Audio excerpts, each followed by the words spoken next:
बिस्मिल्लाहिर्रहमानिर्रहीम। आज जो है मैं आप लोगों को पढ़ाऊँगा नहीं, आज मैं आप लोगों को मोटिवेशनल लेक्चर दूंगा। मोटिवेशनल लेक्चर में आपके पास मैं बताऊंगा कि ये जो स्टूडेंट्स होते हैं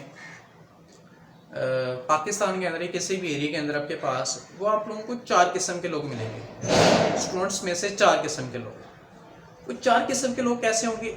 4 किस्म के लोग ऐसे होंगे जिनमें से 2 ऐसे होंगे, 2 आपके पास ऐसे होंगे जिन्होंने सिलेबस कंप्लीट किया होगा, और 2 ऐसे होंगे जिन्होंने सिलेबस कंप्लीट नहीं किया। मतलब टोटल आपके पास 4 टाइप्स के लोग मिलेंगे आपके पास। 4 में से 2 ऐसे होंगे जिन्होंने सिलेबस कंप्लीट किया होगा, और 2 ऐसे होंगे जिन्होंने सिलेबस कंप्लीट नहीं किया होगा। आपके पास सिलेबस कंप्लीट नहीं किया होगा।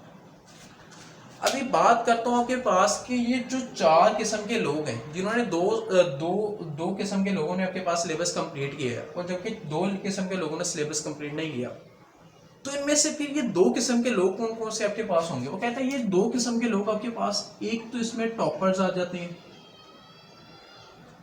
और एक इसमें आ जाते हैं इंटरमीडिएट पे आपके पास। और इसी में भी आपके पास जो 2 किस्म के लोग होते हैं, इसमें एक इंटरमीडिएट पे आ जाते हैं और सेकंड आपके पास जो होते हैं वो फेलियर में चले जाते हैं, आपके पास फेल में चले जाते हैं आपके पास। देखिए कि 4 किस्म के लोग कैटेगरी मैंने 3 किस्म के लोगों की बनाई। इसमें क्या फर्क है आपके पास है?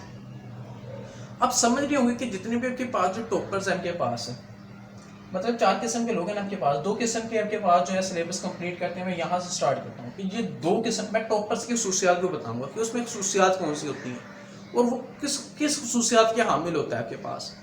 आप भी सिलेबस खत्म करते हैं, वो भी करता है, लेकिन आपके पास फर्क क्या होता है आपके पास, वो इसमें रीजन बताऊंगा ताकि आप जो है उसकी तरफ ट्रैवल हो सकें आपके पास। मेरा मकसद यही है कि आप लोग जो है वो टॉपर्स में जाएं आपके पास। तो टॉपर्स में जाने के लिए आपको कौन से पार्ट्स चाहिए होते हैं, कौन से कट्स चाहिए आपके पास, तो वो मैं यहाँ पे एक्सप्लेन करूंगा आप लोगों को। अभी यहाँ पे सबसे पहले मैं आप लोगों को ये बता दूं कि ये फेलियर और इंटरमीडिएट में ऐसे लोग भी हैं जिन्होंने सिलेबस कंप्लीट भी नहीं किया होता, वो इंटरमीडिएट और फेलियर में जा जाते हैं इनके पास। फेलियर में तो मान लिया कि इन्होंने तैयारी नहीं की आपके पास, मतलब आपके पास आते हैं, घर में रखते हैं, या कुछ आपके पास समझ नहीं आया या कुछ पूछना नहीं है, बैठते हैं थोड़ी देर के लिए, सोच रहे होते हैं, इधर सोच लिया, बैठते हो आपके पास, यानी कि मैंने ये काम करना था, वो काम करना था। ऐसे लोग होते हैं वो, मतलब बैठते हैं घर में, जबरदस्ती बैठा दिया, चले पढ़ लिया, थोड़ी देर उसे पढ़ा नहीं समझ आया, देन सोचना शुरू हो गई कि मैंने आज जो है वो पेंसिल तराश ली थी और स्कूल में मैंने ये कहा था, टीचर ने ये कहा। तो आपके पास ये सोचते सोचते उनका टाइम ओवर हो जाता है आपके पास। ये ऐसे लोग होते हैं जो कि फेलियर्स होते हैं आपके पास, जो सोच में पड़े रहते हैं आपके पास, बगैर किसी मतलब आपके पास जो पॉइंट क्लियर नहीं होता उस पर निशान लगा के आप फर्दर आगे जाएं, ताकि आप फेलियर्स की बजाय आपके पास इंटरमीडिएट में तो जा सकें आपके पास। उन्हें क्या करना चाहिए आपके पास, ये सोचने के बजाय उसे पॉइंट आउट करना चाहिए आपके पास, उसे पॉइंट आउट करें और फर्दर आगे बढ़ें। आगे नहीं समझ आते, पॉइंट आउट करें, आगे बढ़ें। हमने कौन सा यहाँ से चले जाना है, आप हमसे क्वेश्चन पूछेंगे, सर ये क्या चीज है आपके पास, ये क्यों आपके पास ये ऐसा आंसर आ रहा है कि अगर ये चीजें हो तो ये क्यों आ रही है आपके पास, तो ये होता है क्वेश्चन। और इस क्वेश्चन की बेस पे आपके पास हम कहते हैं कि ऐसा जो भी क्वेश्चन है, जो अच्छा क्वेश्चन होता है उसमें आधा ही आंसर होता है। इसमें उसको भी फायदा होता है, हमें भी फायदा होता है कि हमारी तो रिविजन तो हो रही होती है आपके पास, इसका इशू नहीं है, लेकिन आपके पास उससे बहुत ज्यादा फायदा हो जाता है आपके पास। इसमें यह कि जो फेलियर्स हैं उन्हें क्या करना चाहिए आपके पास, ऐसे लोग जिन्हों का दिल नहीं करता आपके पास पढ़ने को, उनको मैं एक मेन पॉइंट बताता हूं। उनमें क्या होना चाहिए, उनमें ये कर्स होनी चाहिए कि उससे समझे पहले। अगर किसी भी चीज में इंटरेस्ट पैदा करना है ना, तो सबसे पहले उसे अल्लाह के बंदे समझना सीखो कि वो है क्या चीज है। जब उसके बारे में पता चल जाए तो उसको इन्वॉल्वमेंट करवाओ। अगर ये चीज ऐसी थी तो इस जैसी दूसरी चीजें भी ऐसी होनी चाहिए आपके पास। तो ये होती है डेवलपमेंट। और इस डेवलपमेंट अगर आपके पास आ जाए तो वो फेलियर के बजाय इंटरमीडिएट और टॉपर में जाना शुरू हो जाते हैं बच्चे। तो मैं भी यही चाहता हूं कि आप लोग जो हैं वो आपके पास जो पॉइंट नहीं समझ आता उसको पॉइंट आउट करें, ताकि वो आप पूछ सकें। अगर वो पूछेंगे देन आपके पास जो है आप डेवलपमेंट करोगे, डेवलपमेंट करते करते आपके पास जो है आपके पास इतना नॉलेज हो जाएगा कि आप किसी को बात नहीं करने देंगे आपके पास। और ऐसे ही कर्स होने चाहिए स्टूडेंट्स में। अगर ऐसे कर्स होंगे तो वो टीचर भी आपके पास जो है वो अपना सर बुलंद करके चलता है कि वाकई ये मुझसे पढ़ा हुआ है, अगर कोई भी इससे क्वेश्चन करे वो बताएगा आपके पास। असल में फेलियर आपके पास, हम मैं ये नहीं कहता कि फेलियर आपके पास जो है वो निकम्मे नालायक होते हैं, फेलियर निकम्मे नालायक नहीं होते, फेलियर ऐसे भी हैं जो कि आपके पास बहुत ज्यादा जहानत के हामिल होते हैं, लेकिन वो पढ़ नहीं पाते। उसकी रीजन मैं आप लोगों को बता रहा हूं कि जो उसे दिया जाता है उससे समझते नहीं है। अगर वो समझने में आ जाए तो मेरे ख्याल से वो आपके पास पढ़ाई में बहुत ज्यादा इंटरेस्ट लेंगे, और वो नीचे से अपवर्ड, आप लोगों ने की एग्जांपल्स देखी होंगी। कुछ बच्चे ऐसे होते हैं कि शुरू से नालायक होते हैं, लेकिन लास्ट में जाके देखें तो ऐसे हाई लेवल पे जा रहे होते हैं। इनके पास हाई लेवल क्यों होता है आपके पास? उनमें यही कर्ज पैदा हो जाती हैं कि वो सोचना शुरू कर देते हैं कि इसके बारे में ये क्या चीज है आपके पास। वो ये इधर उधर की चीजें नहीं सोचते आपके पास। जो इधर उधर की चीजें सोचेंगे वो फेलियर में जाएंगे। और कहाँ पे जाएंगे आपके पास? क्योंकि जैसा उसने करना है आपके पास, उसके मुतल्लक उसने वैसे उसको रिस्पॉन्स देना है आपके पास। न्यूटन का थर्ड लॉ भी यही कहता है आपके पास, action and reaction both are equal but opposite in direction. क्या अपोजिट डायरेक्शन में आपके पास, अगर आप पढ़ोगे नहीं तो आपके पास वो मार्क्स भी नहीं देगा आपके पास। जो करोगे वही आपके पास, जो बोगे वही काटोगे आपके पास यहाँ पे। तो फेलियर का बता दिया कि अगर उसने पास होना चाहते हैं, अगर आपको समझ नहीं आती तो आपने सबसे पहला पॉइंट करना है कि उसे पॉइंट आउट करना है, टीचर से रब्ता करना है, ताकि वो टीचर बताए आपको इजीली, आप पॉइंट्स क्लियर हो, ताकि आपको उसमें इंटरेस्ट पैदा हो। और जितना ज़्यादा इंटरेस्ट पैदा होगा मेरे ख्याल से उसको उतना ही ज़्यादा लगाव पैदा होगा। जिसमें लगाव पैदा हो जाए, मेरे ख्याल से दुनिया के अंदर आपके पास जो है लगाव के अंदर दुनिया ने पता नहीं दुनिया को बदल के रख दिया आपके पास। तो क्यों नहीं वो मेरे ख्याल से आपके पास टॉपर्स में जा सकते हैं, फिर वो जा सकते हैं आपके पास। Failures transfer to the toppers, वो टॉपर्स की लिस्ट में जाना शुरू कर देंगे आपके पास। वो हर चीज को जब समझना शुरू कर देंगे तो आपके पास सिलेबस कंप्लीट के बजाय वो सिलेबस इनकम्प्लीट के बजाय उसे कंप्लीट करेंगे और फिर टॉपर्स में जाएंगे और भी इससे डेवलपमेंट करेंगे आपके पास। तो ये चीज होती है आपके पास। नेक्स्ट जो चीज आपके पास मैं बताने जा रहा हूँ कि जो इंटरमीडिएट है। अब इंटरमीडिएट में कौन कौन से लोग जाते हैं? कुछ ऐसे लोग होते हैं जो कि सिलेबस कंप्लीट नहीं करते, कुछ ऐसे लोग होते हैं जो सिलेबस कंप्लीट कर लेते हैं। अभी इसको पहले एक्सप्लेन कर दूं कि ऐसे लोग जो कि सिलेबस कंप्लीट नहीं करते वो इंटरमीडिएट में कैसे पहुंच जाते हैं, वो फेलियर क्यों नहीं होते आपके पास? जो सिलेबस कंप्लीट नहीं करते वो एक वे ड्राइव करते हैं, वो एक रास्ता निकालते हैं कि आपके पास ये चैप्टर्स हैं, स्कीम के मुताबिक ये चैप्टर्स आएंगे और उन्हें रीड आउट करते हैं। रीड आउट करने के बाद क्या होता है कि उन्हीं के मुताबिक वो पेपर कुछ यानी कि अच्छे से तैयार कर लेते हैं, उनका पेपर आता है, वो हल करते हैं, वो इंटरमीडिएट स्टेट में चले जाते हैं, फेलियर से निकल के इंटरमीडिएट स्टेट में। मतलब आपके पास सिलेबस कंप्लीट भी नहीं है, लेकिन जस्ट उन पॉइंट्स को कलेक्ट कर लेते हैं, उनके पास स्कीम के मुताबिक उन चैप्टर्स को सिलेक्ट करके स्टडी कर लेते हैं, जिनकी वजह से वो पास हो जाते हैं, इंटरमीडिएट स्टेट में चले जाते हैं। तो ये आपके पास जो है, आपके पास जो लास्ट पे आके जो तैयारी करते हैं उनकी ये बात कर रहा हूं आपके पास।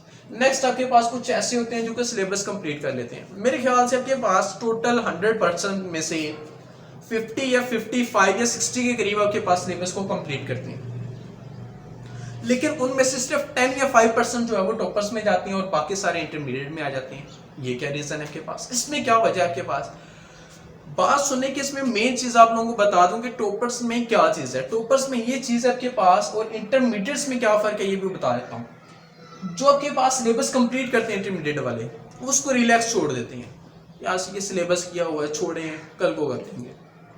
टेस्ट हुए हैं आपके पास, टेस्ट भी किसी काम के नहीं, मतलब थोड़ा सा पढ़ लिया चले टेस्ट दे दिया, थोड़ा सा पढ़ लिया टेस्ट दे दिया, कंप्लीट मार्क्स किसी में नहीं, जस्ट एक आधी गलती, ऐसा नहीं होता बल्कि उसमें कई गलतियां होती हैं इनके पास। ये होता है सिलेबस कंप्लीट वालों का हिसाब, जो पूरा उसे रीड आउट नहीं करते।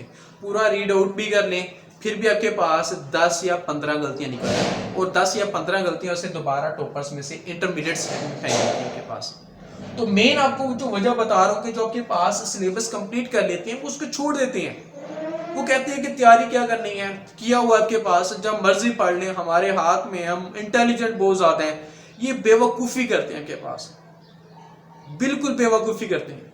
अगर सिलेबस कंप्लीट है तो उसे रीड आउट करें, रीड आउट करेंगे तो आपके पास दोबारा आपको पता चलेगा कि कौन सी चीजें मुझे भूल चुकी हैं आपके पास। क्योंकि दुनिया में इंसान, मैं कहता हूं कि आपके पास जो फेलियर, हम कहते हैं कि पढ़ना नहीं है, ये नालायक है, ये दुनिया में हर कोई नालायक नहीं आता। वो तो उसकी मेहनत पे डिपेंड करता है कि वो उसके ऊपर मेहनत कितनी करता है। जिस चीज पे मेहनत करता है वो उसको उसके अंदर हरा नहीं सकता, उसके अंदर कट्स होते हैं उस चीज के आपके पास जिसका वो मेहनत करता है आपके पास। अभी जो बात कर रहा हूं आपके पास कि वो आपके पास सिलेबस कंप्लीट करने वाले टॉपर्स में क्यों नहीं जाते। मेन बात बताऊं कि आप लोगों ने अक्सर देखा होगा कि क्लास के अंदर जो टॉपर्स होते हैं वो क्या करते हैं, हम टीचर्स उनमें से बुक पकड़ भी रही होते हैं लेकिन वो बुक को छोड़ते नहीं है। क्या उन्होंने पढ़ा नहीं होता? नहीं, उन्होंने पढ़ा होता है। एक मरतबा नहीं, दो मरतबा नहीं, तीन मरतबा नहीं, पता नहीं कितनी मरतबा उन्होंने पढ़ा होता है, लेकिन फिर भी लास्ट मिनट तक किताब नहीं छोड़ते। अब ये किताब क्यों नहीं छोड़ते? ताकि आपके पास जितनी भी चीजें वो बार बार रिवीजन हो जाए, पेपर आए easily solve. That's a cuts of toppers. ये होते हैं टॉपर के कट्स। एक एक मिनट को वो जाया नहीं करते आपके पास, एक एक मिनट में वो रिवाइज कर रहे होते हैं आपके पास। घर में भी पढ़ रहे होते हैं, बाहर भी पढ़ रहे होते हैं, पेपर के लास्ट मिनट तक पढ़ रहे होते हैं, ताकि आपके पास कोई भी चीज ना रह जाए, आपके पास हर चीज कंप्लीट हो जाए और हर पॉइंट को इजीली आपके पास फरवाने के साथ वो कर सके आपके पास। तो ये कार्ड्स होते हैं टॉपर्स के आपके पास, ये टॉपर्स काम करते हैं। लेकिन जो सिलेबस कंप्लीट करने वाले इंटरमीडिएट में जाते हैं वो कौन होते हैं? उन्होंने सिलेबस मेहनत इतनी की होती है, लेकिन सिलेबस कंप्लीट तो कर लिया होता है इनके मुताबिक, लेकिन आपके पास वो इंटरमीडिएट में आने की वजह क्या है? रिवीजन नहीं है। कैसी रिवीजन नहीं है? सिलेबस कंप्लीट हो गया, चले जी ये चैप्टर भी अगले 2 हफ्ते बाद टेस्ट होगा, ये चैप्टर अगले 2 हफ्ते बाद टेस्ट होगा, 3 महीने लग जाएंगे। 3 महीने बाद आपके पास क्या दोबारा याद रहेगा वो पहला चैप्टर? नहीं रहेगा। इसमें यही चीज होती है कि कुछ पॉइंट्स याद रहेंगे, आधा भूल जाएगा, आधा याद रहेगा, फिर दोबारा से प्रैक्टिस। असल में इसमें क्या होता है कि आपने रिपीटेशंस करनी होती है। ये आप पे डिपेंडेंट होता है कि आपने कैसे रिपीटेशन करनी है। हर चैप्टर्स को आप लें, रिपीट करें ताकि उसको समझें। अगर कोई पॉइंट नहीं आता तो पूछें आपके पास। ये होते हैं कर्स। अगर आप इंटरमीडिएट से टॉपर्स में जाना चाहते हैं जो कि सिलेबस कंप्लीट कर चुके हैं, उनमें यही कर्स होना चाहिए कि रिपीटेशंस बहुत ही ज्यादा होनी चाहिए, और जितनी रिपीटेशन ज्यादा होगी वही उसको टॉपर्स में लेके जाएंगे आपके पास। सेकंड जो चीज बोर्ड में टॉप करते हैं आपके पास, इसमें क्या चीज होती है? इसमें ये चीज होती है कि बोर्ड में टॉप करने वाला आपके पास कोई लहते मखलूक से नहीं आया था, वो यही का होता है आपके पास। उनमें क्या चीज होती है? एक तो रिपीटेशंस है, टॉपर्स में आ गया। सेकंड, बोर्ड में टॉप करने के लिए अल्लाह से भी हमें रुजू करना चाहिए आपके पास, अल्लाह से दुआ करनी चाहिए आपके पास। अभी कहते हैं कि लोगों ने मेहनत की, दुआ नहीं की तो आपके पास वो टॉप कर जाए, तो ऐसा पॉसिबल नहीं है। क्योंकि आप सल्लल्लाहु अलैहि वसल्लम के भी एक आपके पास हदीस है, उसमें आपके पास एक वाक़या है, उसमें बताया जा रहा है कि सहाबी आए आप सल्लल्लाहु अलैहि वसल्लम के पास कि हमारे पास पानी नहीं है, पीने के लिए पानी नहीं, आप दुआ करें कि वो अल्लाह ताला जो है बारिश बरसाए और हम पानी से जो ऐसे याब होके। लेकिन आप सल्लल्लाहु अलैहि वसल्लम ने कहा आप जो है मशके लेके आए, तो वो लेके आए आपके पास। आप सल्लल्लाहु अलैहि वसल्लम ने सारे को निचोड़ा तो आधा प्याला निकला। अब आधा प्याला निकलने के बाद फिर अल्लाह ताला से आप सल्लल्लाहु अलैहि वसल्लम ने दुआ की। इसका मतलब क्या है? हालांकि आप सल्लल्लाहु अलैहि वसल्लम को पता है आपके पास क्या सहाबा झूठ नहीं बोल सकते, लेकिन ये वाज़ह करना, ये पॉइंट को ऐसे, वाक़े को ऐसे रुनुमा करना, ये इसका मतलब क्या है? आप सल्लल्लाहु अलैहि वसल्लम ये बताना चाहते हैं, दुनिया की आला हस्ती ये बताना चाह रही है कि आपके पास कि पहले आप मेहनत करें और फिर उस मेहनत को अल्लाह के भरोसे छोड़ दें, अल्लाह से दुआ करें। और अल्लाह से दुआ करेंगे तो फिर आपके पास मेरे ख्याल से आप बोर्ड में भी टॉप कर सकते हैं इनके पास। तो उसमें ये चीजें होनी चाहिए इनके पास है। तो ठीक है, तो ये था आपके पास लेक्चर्स के आप टॉपर्स में कैसे जा सकते हैं, उनमें कौन से कट्स होने चाहिए इनके पास। ये आपके पास आज मोटिवेशनल लेक्चर जो था वो कंप्लीट हो गया है। नेक्स्ट जो है मैं आपको बताऊंगा कि पेपर को अटेम्प्ट कैसे करते हैं इनके पास, उसका मेथड हम जो है देखेंगे। चलिए, और नेक्स्ट आपके पास वीक में होगा, वीक बाय वीक करूंगा आपके पास। ओके, खुदा हाफिज।